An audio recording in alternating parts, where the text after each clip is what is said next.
सायरा सांवली रंगत की एक नौउम्र और निहायत पुरकशिश लड़की थी। बालों की लंबाई घटना नुनगुना से नीचे तक थी। इस पर बोलती हुई वो सिहर अंगेज बड़ी बड़ी आंखें जिन पर निगाह पड़ते ही इंसान इसके सिहर में जकड़ कर रह जाए।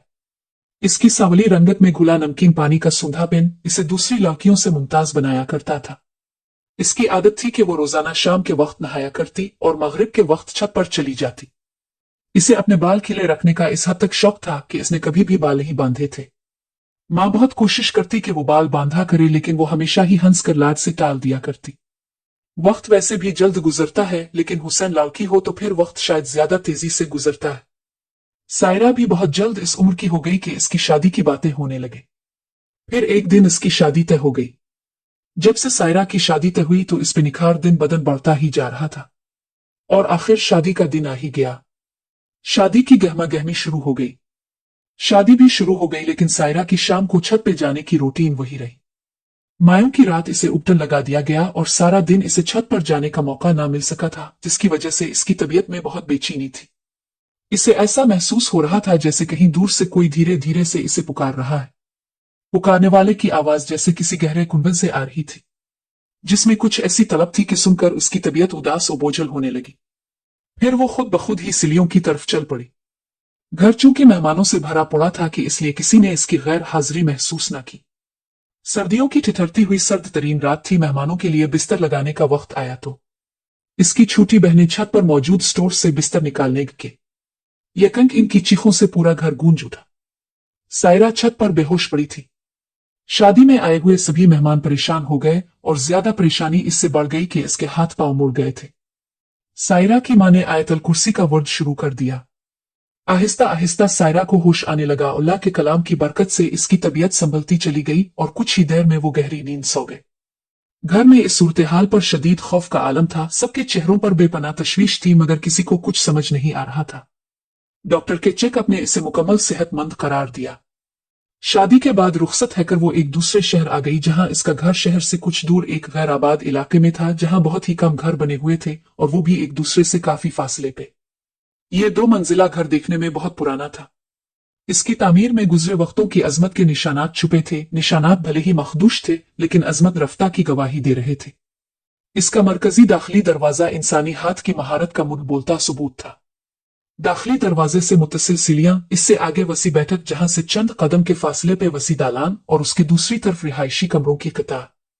दूसरी मंजिल भी इसी तरतीब से बनी थी।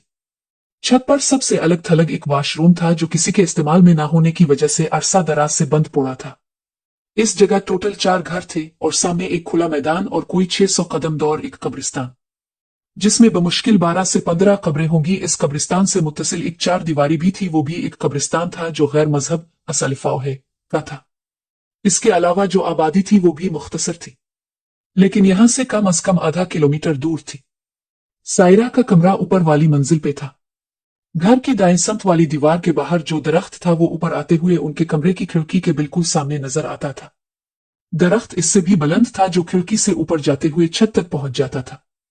शादी से पहले सायरा के साथ एक मसला था कि कभी कभार वो सोते में हड़बड़ाकर उठ बैठती और चीखें मारना शुरू कर देती।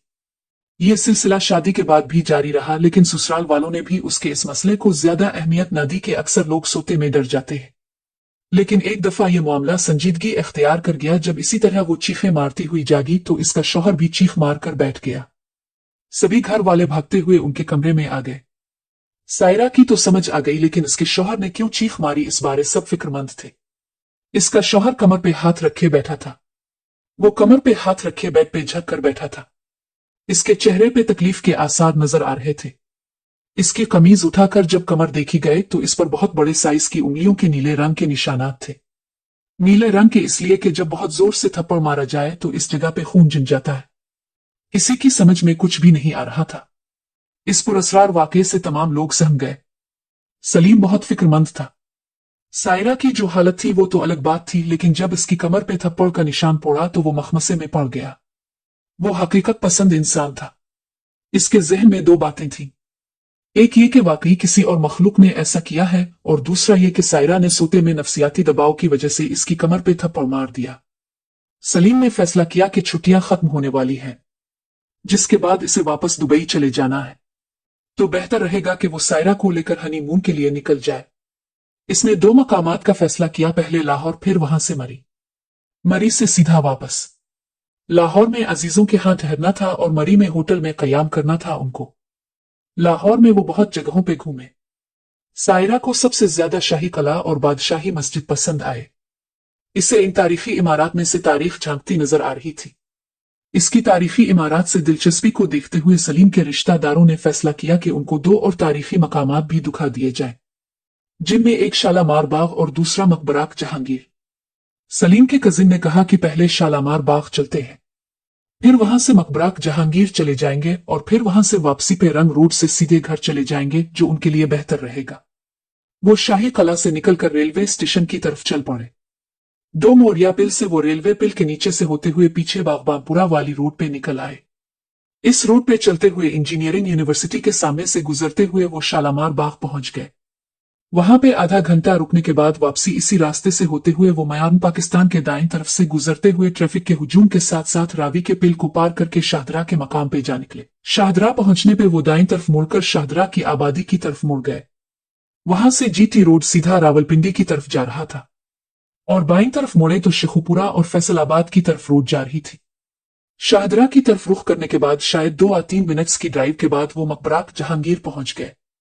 ये मकबरा लाहौर से बाहर होने की वजह से और दूसरा हमारे मजमूई मुआशरती रवैये की वजह से ऐसे ही है जैसे सौतेला नापसंदीदा बच्चा।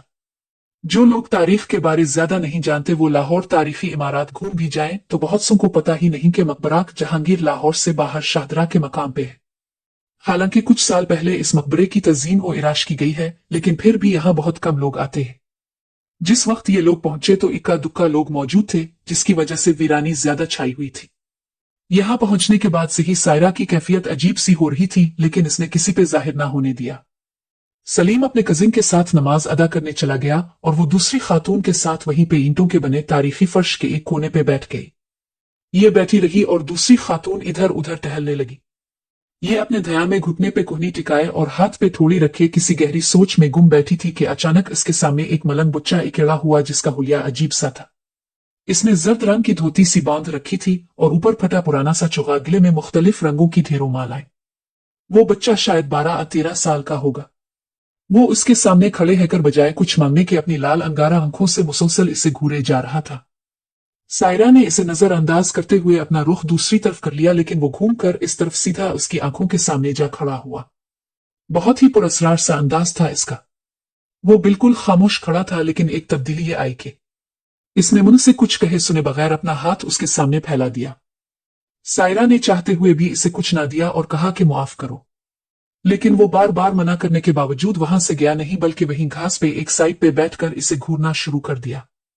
सायरा को बच्चे बहुत प्यारे लगते थे, लेकिन इस बच्चे की नजरों में कुछ ऐसा तासुर था जिससे सायरा अंदर ही अंदर सिमटी जा रही थी।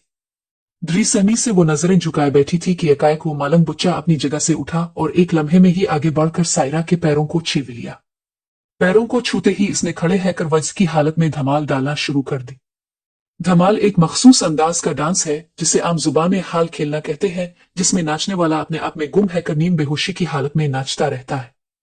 वो बच्चा तो नाच रहा था, लेकिन इसके पैरों को छूने के बाद से सायरा को अपना वजूद भारी होता महसूस हुआ।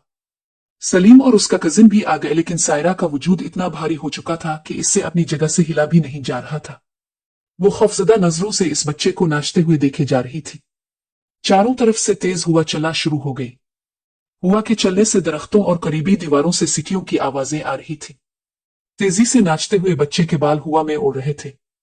सलीम ने सायरा को कई दफा आवाज दी, लेकिन वो यकटुक इस बच्चे को ही देखे जा रही थी। इसने जब देखा कि सायरा की तवज्जो मुसलसल इस मलंग बच्चे की तरफ है, तो इसने बच्चे को रोकने की कोशिश की। बहुत दफा रोकने के बावजूद जब इसने कोई तवज्जो ना की तो सलीम ने आगे बढ़कर उसके गाल पे एक जोरदार तमांचा रसीद किया। तमांचा मारते ही वो बच्चा भागकर करीबी अमरे के पीछे गुम हो गया। इसका नाच रुकते ही हुआ भी थम गई। फिजा में सीटियों का शोर भी खत्म हो गया।